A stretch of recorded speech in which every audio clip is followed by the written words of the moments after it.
Hello everyone, and welcome to the Oliver Creek Church of Christ Online. My name is Smith Hopkins, and I'm the preaching minister for Oliver Creek.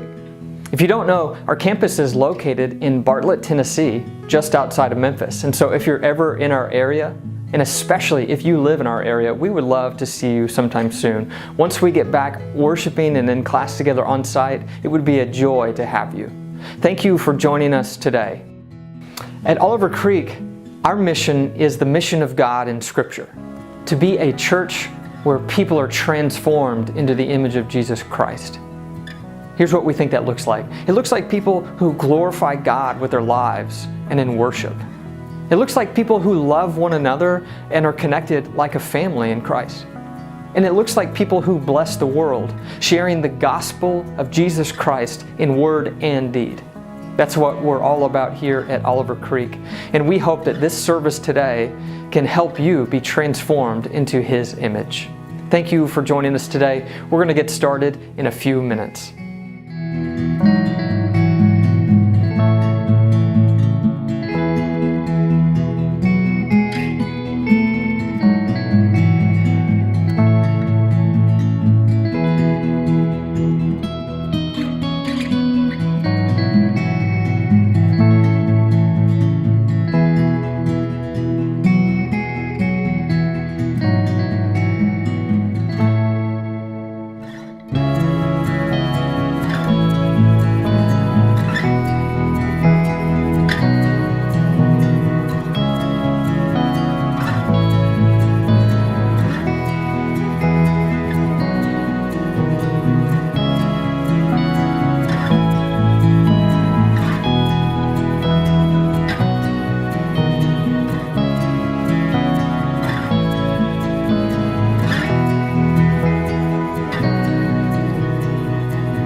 Welcome to Light in the Darkness.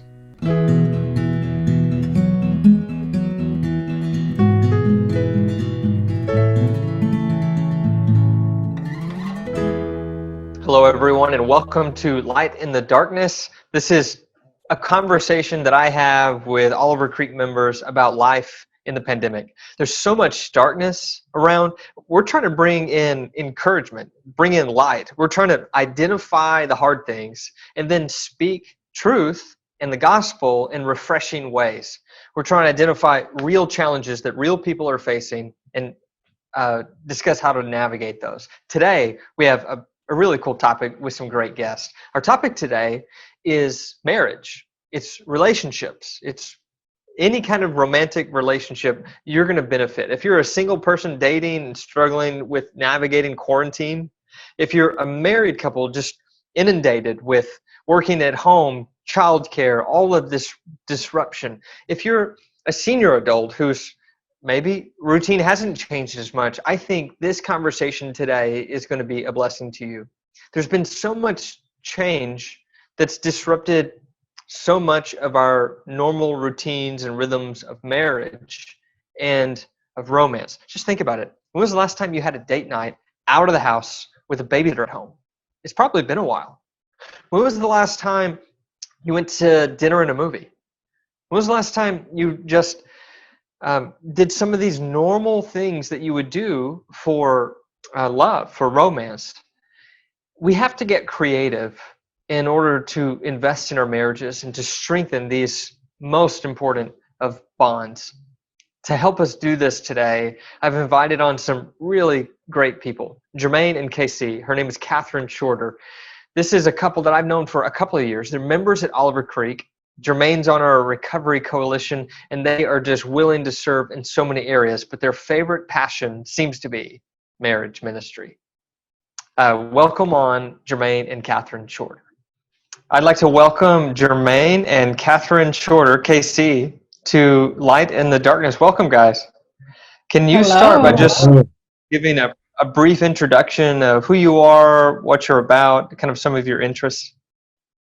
Okay, so like you said, we're Jermaine and Katherine Shorter. We're members at Oliver Creek. We do a myriad of things, but in our spare time, we have a marriage ministry that I started back in 2016. And so we do online marriage ministry, do marriage workshops, premarital counseling, and we have a counseling and coaching agency that we run together. And so I am a mental health therapist. My wife here is a certified pastoral care counselor. Yes. That's great. Y'all are such resources for us at Oliver Creek. Jermaine happens to also be on that recovery coalition that I get to be a part of also. But Jermaine and KC both bring so much to the table, but marriage in particular. So I'd love to kind of just pick y'all's brain and talk to you about relationship dynamics for singles and for marrieds, for just romantic relationships in the age of COVID. So I'd like to kind of set the stage just by just asking y'all to kind of riff on what are the challenges, what are the tensions that people are probably facing right now? What are you hearing? What are you seeing? What are you experiencing yourselves? I think for us, it's like I was very excited for him to come home because we're so busy throughout our day that, you know, it's almost normal for him to leave at like 7:30 in the morning and not come home until 9:30 at night because he's working and he has clients. So I was very excited about him being able to come and work from home.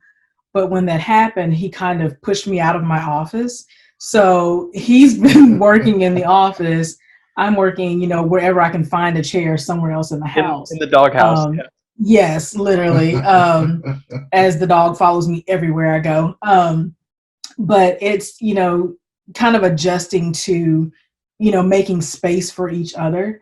And also, you know, the first 2 weeks of quarantine, I cooked more than I have in the entire 8 years of our marriage. So because, you know, during the day, so many dishes. Like, right. There's so many dishes. Like there's two of us. How are there so many dishes?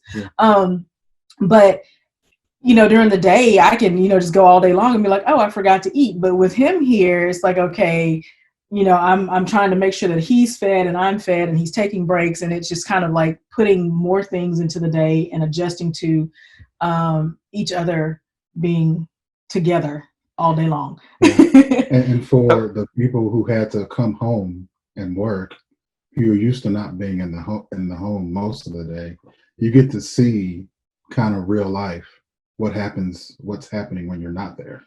And so when you get to see that, your eyes are open to something new that you hadn't really thought about or considered before. And you start to gain a new appreciation for the ones that are at home. Mm-hmm. Yeah. And that's because I've been working at home, full-time working at home since last October. So this is, you know, what I've done every single day. But yeah.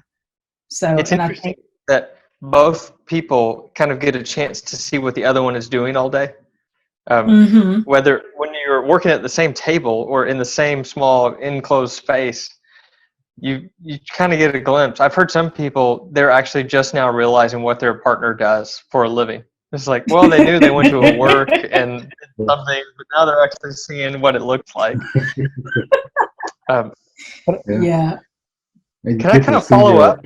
You said you were looking forward. Yes. Yeah. In all its glory and its struggle. So can I follow up before you go on to some other challenges and obstacles that we're facing? You said you were looking forward to having Jermaine home more. Has it been what you expected and what you wanted it to be, or is there some disappointment there? I think the only disappointment is I'm still trying to figure out where all these dishes are coming from. Like there's so many dishes. But but no, it's, you know, even though he's still working, like he's, you know, he comes in the room and into the office and he's in here working the entire day. I can still, you know, come around the corner and wave at him and, you know, just kind of see his face during the day. So I'm glad for that. And I don't think I'm legitimately disappointed about anything because we're still both working, but just knowing he's kind of here and I can just, have more access to him. Like I don't need to talk to him the entire time, but just knowing that he's here is very comforting. Yeah. I think me being home is a little disappointing for me only in that I am busier. Mm-hmm. Like I didn't think I could do more work, but hey, God proved that wrong in that one. And so I'm actually, I've been sitting in this position since about 8:30 this morning. Yeah. And so this is where I sit all day. And I have to force myself to take a lunch break because there's just so much work to be done. I didn't think there could be more, but there is. So many Zoom calls. Yes. Yes. Yes. He let me see his schedule of Zoom calls one day, and I was like, that's just anxiety inducing. I just walked away. I was like, I can't. It's too much. I know. I'm sorry to ask you to do another one, but I think this one can help some folks. No, we like you, Smith. We like you. So what are some of the other challenges, obstacles of marriage, but also of just romantic relationships? So one is there's an opportunity that you were mentioning that you get to maybe spend more time together. But it seems like for some people that might be a challenge in itself, that you're spending more time together. And it's the kind of thing that you're only spending that a level of time when you go away for a week or when you go home for Christmas for a week. And it's like, no, this is now month 3 of being this close to the same people. Can y'all kind of speak to that challenge, that tension? Yeah, I think whatever was the stressor pre-COVID has now been magnified. And so spending time in that confined space, no matter how large your living space is, increases the stress that you were experiencing prior to COVID. If you're single, the amount of loneliness that you were feeling prior to COVID has now been intensified and magnified by all this social distancing. And then when you look at the news, it's not encouraging a lot of times, and it's even more daunting. Yeah. And one of the, I guess, first reports that I kind of heard, like maybe week 3 into the quarantine, was that like the number of divorce petitions had gone up when we had to be quarantined and we have to be around each other. And it's not a laughing matter, but the reality is that for some marriages, the only saving grace that they had was that they didn't have to be around each other 24/7. And, like you're saying, those emotions and triggers and issues have been magnified because you can't get away from each other. Like you don't have the same outlets of being able to go away to an office and kind of decompress or, be away from the stressors of home, for 8-9 hours a day. Now you have to, face that head on. And for a lot of people, they haven't had to address that in so long. It's just like, I can just pretend like it's not happening and go somewhere else. Or even your hobbies or the things you did to just relieve stress, your exercise routine, your morning kind of devotion or your morning walk may have been disturbed or for, quite some time, or whatever you would do after work, the places you would go, you don't go those places anymore. You're here. You're at home. You're here. You're with them all the time. Yes. Yep. I've even heard a few guys say they had to adjust to missing their commute home because it was this 20-minute preparation to transition from one thing to another, and now it's 20 steps downstairs. Yeah. Or it's just instantaneous because someone is now up in my office that I didn't invite here, that I didn't know. This was not a scheduled meeting with his 4-year-old. Right. So more time is an opportunity. More time is also a struggle for some. And it seems like that would be just really challenging if you're in a dating relationship, and that you're not even getting, everyone else seems to be getting more time with their significant other, but now you're separated. Mm-hmm. And some of those places that you would go as like these neutral ground meeting places, they're closed. Yeah. It's not like you can go to the movies and to go to dinner. You might be able to find a dinner place open now. But it's like so many of the normal romantic things that we would do to get out of the house together, they're gone. Yeah. It's strange. It's like our personal hobbies, but also our relationship hobbies are in transition right now. Mm-hmm. I think. Jermaine, What? you look like he was thinking something. What's on your mind? It's just yeah, he usually is thinking something, but like I think if you kind of flip it and look for the positive in that situation, like it gives you the opportunity to be really creative in ways that you quote unquote spend time together. Because I think we did a date night because I love Italian food, like it's just my favorite. And so I, cooked some very basic Italian dishes and put, candles on the table and we made like this romantic Italian, restaurant with the laundry hanging up behind us. But, it was just, taking the opportunity to try to, be creative and spending time with each other.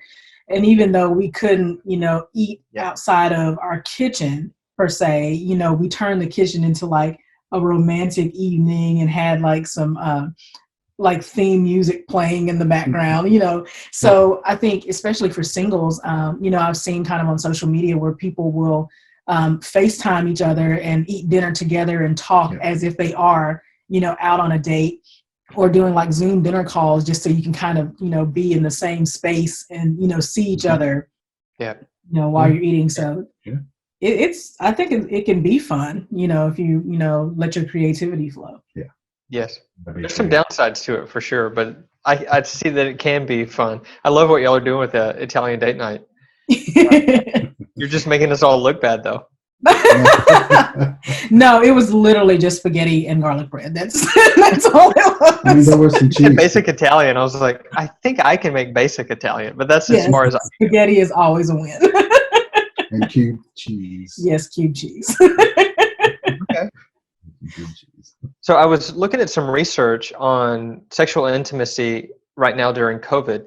And early on, a lot of people were joking about there being a baby boom in 9 months from whenever we went to shelter in place.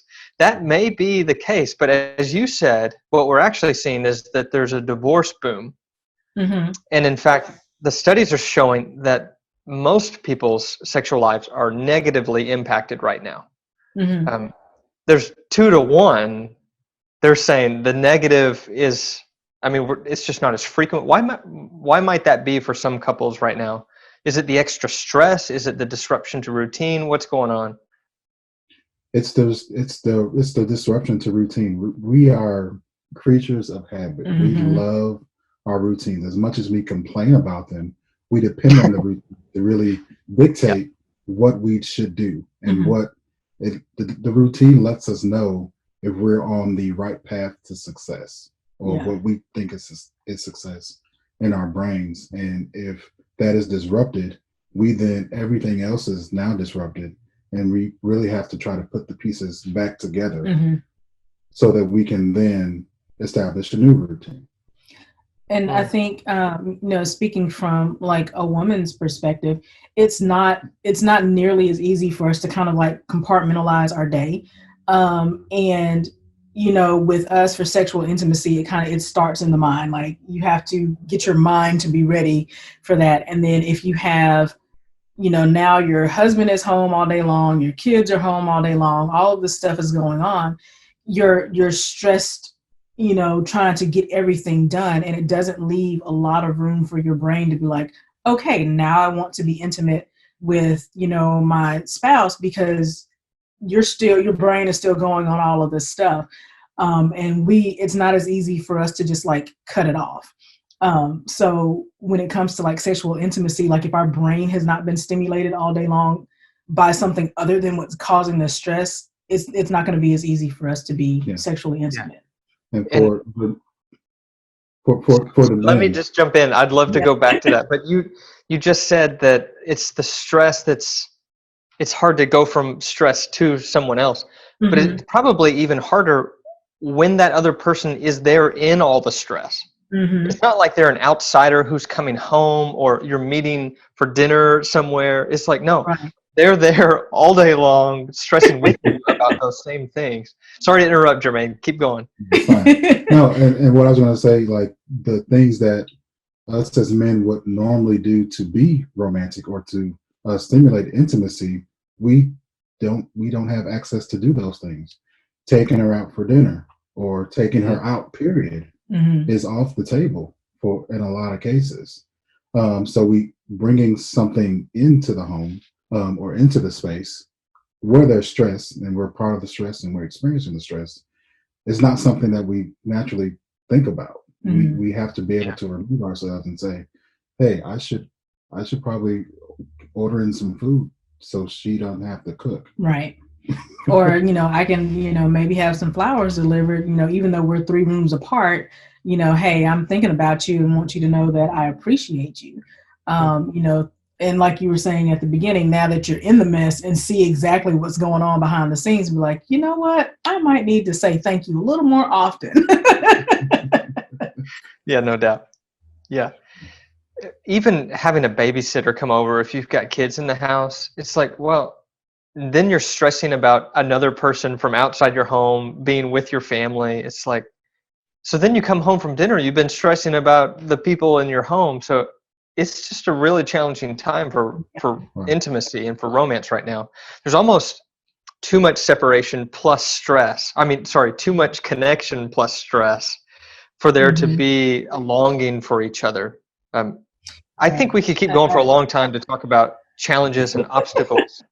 But can y'all talk about maybe more generally, what's good wisdom for navigating big moments of transition? It seems like when you change a job, when you move houses, when you have a kid, there's probably something that you should look for in marriage. And I think a pandemic might qualify because it's changing your job. Maybe not what you do, but where you're doing it, how you're doing it. It's changing your routine. You didn't change houses, most of us, but you changed offices. There's so many changes. So what's kind of good best practices for navigating major transitions in marriage? I'll say the biggest thing is to give yourself and give your spouse grace, and understand that this is something new for all of us.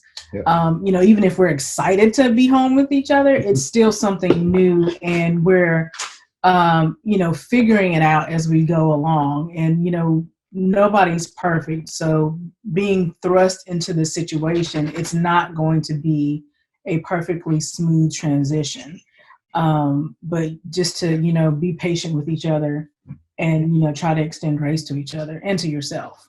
Yeah, you definitely Yeah. want to. That kind of sets the stage for expectations. Mm-hmm. You definitely want to understand each other's point of view and approach to the transition. Your approach probably won't be the same, because what my wife thinks about and prioritizes is going to be different from what I would prioritize in a transition.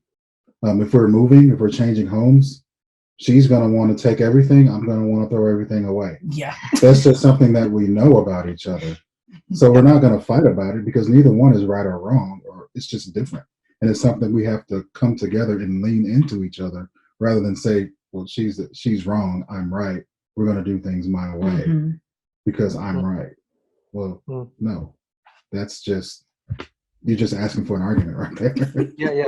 I love that, in a word, that humble approach to communication. So to hear, you said you just know Catherine's approach to some things, but then there's probably some brand new things right now. What would communication look like to kind of try to invite in the other person's perspective on the transition and the challenges that y'all are facing? Yeah, so I'm very simple. And so I just ask the question, what are you thinking? and I listen. Revolutionary. And I listen non-defensively and without judgment. I'm really looking for her thoughts. And I'm not going to, while she's telling me, I'm not thinking to myself, that's wrong, that's stupid, that's not going to work. I'm just really trying to get her thoughts. And in her sharing, I'm also sharing my thoughts with her. Mm-hmm. And so when we both understand where we are, we can then both work together and game plan. Yeah. I'm so used to like being home and just kind of doing things the way that I want them done, or the way that I need for them to be done. Like I'll get up in the morning and start laundry, and I'm working while I'm doing laundry. But, I had to take into consideration that he is working from home and he's having meetings all day long.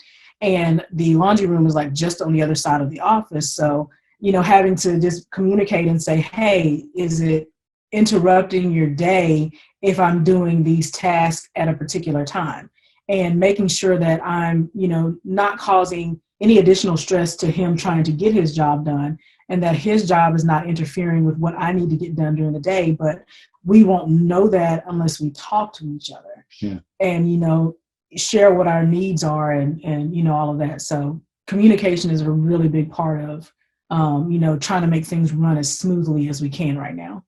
Yeah, I like that. Grace plus humility plus communication. Jermaine, can you say a little more about non-defensive listening? Yeah, and so there are times when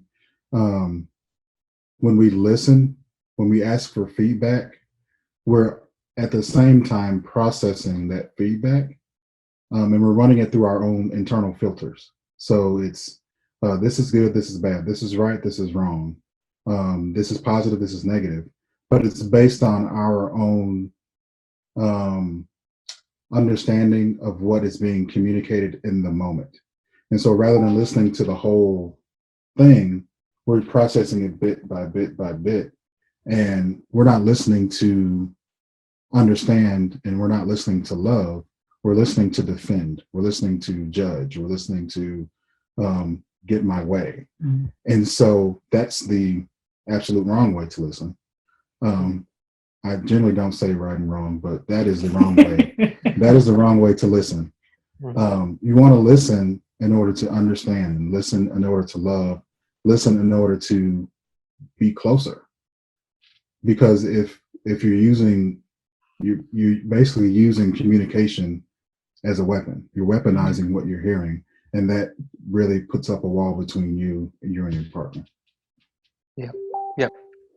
So I've been there. As you're describing that, I think, oh yeah, I've done that many times, probably even recently to people that I love. Just real quick, when you catch yourself doing that, what's a good way out? What's a good way out? Walk away. Just walk away. I'm a very big proponent of calling acknowledgement. And so when I'm doing that with her, I'll say, sorry, I was listening the wrong way. Can you repeat what you said so I can do a better job? Yeah. And but it's different. Like, you have to kind of, learn those skills, because it's different with both of us being counselors. Like, we can say that and not feel weird about saying it or hearing it. But it comes from kind of, training our brains and our emotions to be okay with saying, hey, I messed up. I'm not doing this in a way that honors you. Let's start over. Yeah. That's really helpful. Yeah, that's the most direct way out, as you would describe it. I like it. That's how I get out. There are a lot of challenges. What are some unique opportunities right now for couples, for dating couples, for married couples? Are there any unique opportunities, maybe silver linings, so to speak? Yeah. Oh yeah. I think this This pandemic is bringing really unique opportunities to really get to know each other beyond the surface level, because it's very easy to just kind of like go out on a date and be distracted by the movie or the food or anything else that's going on. But this, I think, is a great opportunity to ask, as we say at Oliver Creek, ask deeper questions, and really get to the heart of the other person. And I don't think it's relegated just to like dating couples, but I think that married couples as well, because as you get older and grow in your marriage, you're going to change and evolve and become slightly more mature versions of yourself. So some of those things that are in your heart are growing and maturing as well. So it's a perfect opportunity to sit back and kind of revisit, like, what are your hopes and dreams? What is it that you need at this stage in your life? Where, asking the question, where do you see yourself in 5 years? It's a lot different asking that question at 25 versus 45. And, this is an opportunity to have those conversations. Yeah. I think it's also good for me to get to know me. Mm-hmm. Because we can get really ingrained in our routine and being the model employee, or being the model business owner, or being the model church member, or being the model husband or model father, and we lose touch with who I am in reality, like who I actually am and my identity. So this is a good time to reestablish, get to know who I am as a person, and spend time with God and with myself. Yeah. And I was going to say, with the thing that I kind of struggle with is I get so busy in that routine that I forget to spend time with God. And it's very easy to say, okay, when I get up in the morning, I'm going to, automatically do my devotional. I'm going to, follow step 1, 2, and 3.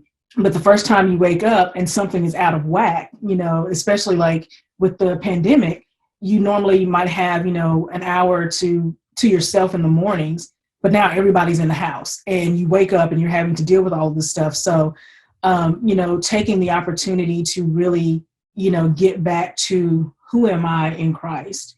Who is it that he would have me to be? And if I have wandered off of that path, being intentional about taking the time to get back to where he would have me to go. Yeah. It's almost like the disruption in our routines, though that can be really challenging. We talked about that. But it can also be reorienting. The disorientation leads to a reorientation where you find yourself, you're not relying on your routines anymore. Now you need to figure out who I am. Now you need to figure out who I am with God and who I am with my significant other, my spouse in this case for me. So yeah, I like that. There's some time for reflection, for connection. Any other unique opportunities that you see right now? There's a unique opportunity to do what you've been putting off. Those, if you are a fan of Stephen Covey, those Quadrant 2 activities that are important but not urgent. Yeah. So exercising, eating better, devoting time to improving yourself, devoting time to working on your marriage or working on a relationship with your kids, devoting time to just calling and checking in on people if you haven't been doing that. Taking better care of your home or your neighbor. Yeah. I like that. So for those who aren't familiar, Stephen Covey describes the things that often go whenever you're always busy. The urgent crowds out the important. And so you're saying now you actually probably have some time to do the important thing that's never the pressing thing. but that will be the life-altering thing. I like that a lot. So speaking of that, what would it look like to invest in marriage right now? If you're watching this at this point, you probably think your relationship is one of those important things, even if it's not always the most urgent thing on your calendar. So what would it look like to invest in the important thing of this relationship? So we can start with very small deposits and simply acknowledging that, hey, this is something that we need to do. Having the conversation, getting your partner's thoughts on where, because they could perceive the same thing, but want to approach it in a completely different manner. And so you have to learn to travel together on the road to a better marriage. Right. And I think one of the big things is if this pandemic has, really shown you that your marriage is not as strong or as healthy as you thought it was, or you would like for it to be, to, invest in resources that help you come back together as a couple and come back to the, the covenant that your marriage is built upon, and, be intentional about finding ways and tools and resources that will help to strengthen your marriage again. I think a lot of people are probably, kind of in that situation where it's like, okay, this is not what I thought it was, and I don't know what to do or where to go from here. And just understanding that there are, resources out there to help you grow in your marriage and get it back to wherever it needs to be. Yeah. I mean, it could be very simple, from doing those things you were doing when you were dating, like talking, holding hands, sharing the very intimate but non-sexual touch, like a hand on the shoulder, watching a movie, going on a walk, and holding hands, or just reminiscing about the old days, or it could be like that your marriage is in need of some very serious intervention, and so there are counselors available that are still doing teletherapy. I see quite a few couples. There are books you can read. There are even, now we're getting into the point where we are developing workshops for couples, and they're going to be virtual workshops. So there are lots of resources.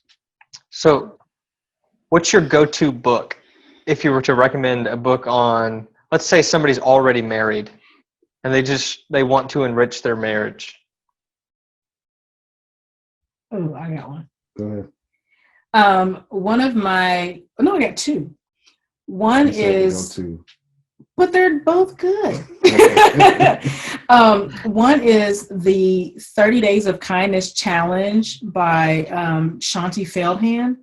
And it's a book that challenges you every day to do like one nice thing. And it's broken down so that you can do, if it's for your marriage, if it's for like a dating relationship, if it's a familiar relationship, or just like a friendship. There are different ways, different ideas to do an act of kindness every single day. And it's designed so that you're doing something for the other person, and it's like growing your heart. And when people see you being kind, they eventually respond differently. So it's designed to help grow a relationship in that way. And the other book that I love is Seasoning Your Words, and I cannot think of the lady's name right now. It's Nancy something, but that book is designed to help you with the words that you speak to people, and to teach you how to speak in a loving way, with the whole, you attract more flies with honey than vinegar kind of concept. And those are my two favorites right now. I'm sure there'll be new ones. Nancy For Eichman. me, I looked it up while you were talking. Yes, thank you. Yes, Nancy Eichman. Yeah, Go ahead, love Jermaine. it. for me, my number one go-to book is still Sacred Marriage. Mm. That book will help you flip your paradigm and approach to marriage, to the whole institution of marriage. It flips it from one of service to me to service to my partner. It flips it from one of focus on me and my needs to focus on my partner's needs and being in service to them on a daily basis. We may or may not be doing a marriage series based on sacred marriage later this year. It's a very powerful book. It Yeah. is. I was trying to remember. There's another book. You just said my book. I know, but I love to read. There's another book that I love for singles. It's called Finding and Becoming a Person Worth Marrying. It's written for, here it is. Am I the One? Clues to Finding and Becoming a Person Worth Marrying. And it was written for teenagers, but I read it and it's applicable for, all ages. And it talks about basically developing yourself in Christ and figuring out, all of the things that you're looking for in a partner. Are you able to give and offer those same things to another person? And that book is by James R. Lucas. It's a really good book. I'll throw in mine. My go-to, it's like a theological reflection on marriage. Of course, that's mine. It's called The Meaning of Marriage by Timothy Keller. It's actually we have that book. Yeah, that book is on the list. Yeah, it's on our list. So you mentioned some ways to invest: reading, counseling if you need an intervention, telehealth, those kind of things.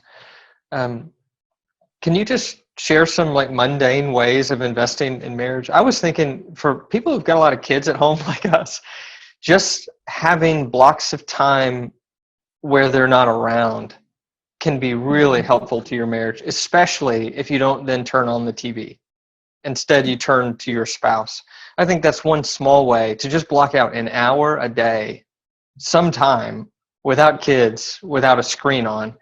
You're going to make you used the word deposit earlier, like an investment. You're going to make a deposit in the other person. It's going to pay off. It's going to be worth it. You're going to enjoy that hour more than you would have if you turned on Netflix or just scrolled through Facebook. So any other kind of run-of-the-mill, seemingly mundane ways that you can think of? Yeah, there's, even if you don't, there are a bunch of different kind of card games and questionnaire things, on Amazon that you can order. You can find free questionnaires online, but just, little things about where you kind of pull a random question out of a bowl and you ask each other, I don't know, what celebrity, if you could have dinner with any celebrity, who would it be and why? Just different questions just to, kind of engage each other and find out what's going on. And I think I'll speak for myself. I don't need anything fancy. I just want to talk to him. That's the highlight of my day, is just having a conversation with him. So, that small deposit of I'm tired, but I can give you 30 minutes uninterrupted for you to talk about whatever you want to talk about. And we just sit and have that conversation. That means a lot. And then also he buys me Kit Kats when he does go to the store. So that helps too. The chocolate deposit is always good too. It helps to know your wife's favorite candy. Yeah. Just and so one very practical, mundane way is to find a good podcast, a relationship podcast that you want to listen to, and listen to it with your spouse. Or because listening is very passive in that you can pop in some earbuds and you can, do other stuff while you're listening, and then come together later on and talk about it. And I think I'll, throw in also is remembering to serve each other. I think with, I've been joking about how many dishes we have in our house, but, even when he just loads the dishwasher, that's an act of service, and it's taking something off of my plate. And it, reinforces to me that he does care about how much I'm doing and how much I need to get done, and that he's, lending a hand, to help me out around the house. And, even making lunch or dinner when I'm, in meetings or doing things, because my schedule is kind of later in the day, doing things that allow me to continue what I need to get done, and just, showing appreciation that way. Yeah, that's good. You guys have shared so many good insights and practices. I appreciate it so much. I think one resource that might be helpful for people is to get in contact with y'all and maybe some of your content that you've created on marriage. So how could they find you and find your resources online? Okay, well, the free resources we have, free sources. I have a website. It's called Yoked, and the website is beingyoked.com, BINGYOKED. We are also on Instagram, Facebook, and Twitter. So, we share practical tips and tools on, having healthy marriages and just, a lot of marital encouragement there. We also have a podcast by the same name of Yoked, and that can be found on any of the podcasting platforms. And then for the counseling side, we have Inside Out Counseling and Coaching, where we can schedule individual sessions, for man or woman, whoever you would like to talk to. And then we do joint sessions with spouses or couples through that medium as well. Yep. Is that it? I think that's all of them. I think that's all of them. that is all of it. Yeah. Casey, Jermaine, thank you so much for your time, for your wisdom, and for sharing it with us on Light in the Darkness. Oh, absolutely. Thank you. Thank you.